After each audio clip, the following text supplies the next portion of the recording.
Hey, Captain Logos here, preacher at large, teaching the word and inspiring, 5 minutes at a time.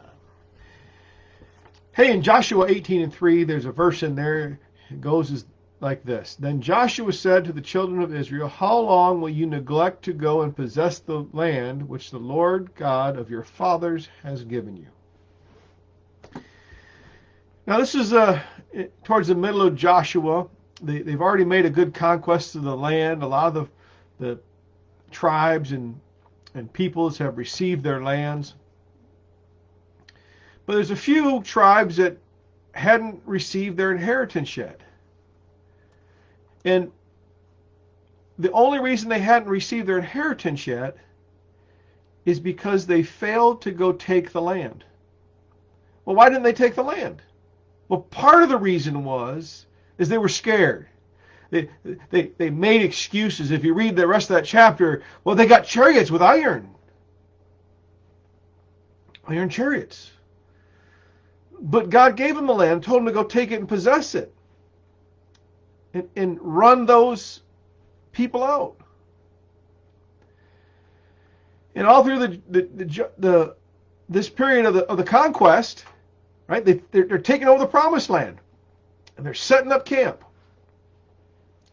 And so what I want to ask you today is, what are you not doing? What are you neglecting?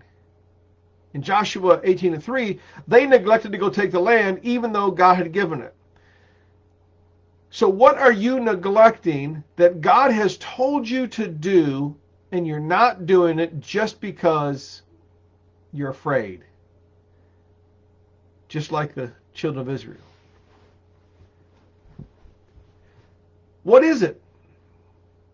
Let me dwell on it just for a second. I want you to think. Are there things that God has told you to do that you're not doing because of whatever, peer pressure? I'm afraid. I might lose my job. I might lose my friends. Whatever it is. If God has given it to you, if God has spoken it to you, why haven't you possessed it? Maybe it's something as simple as peace in your life. God has promised you peace, but you don't seem to have peace. Why have you not possessed it? Maybe there's something you need to do. Maybe it's that new job that God's promised you. But there's things that you have to do.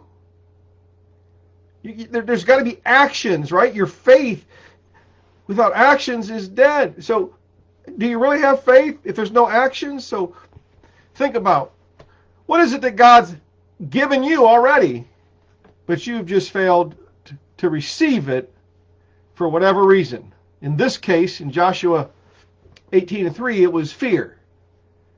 They didn't possess the land that God had given them because of fear. So there's your thought for the week. Don't let fear stop you from receiving what God has already given you. Already given you. Now, you just need to go and possess it. And ask God whatever that is, and go possess it. And then get your face in the Bible.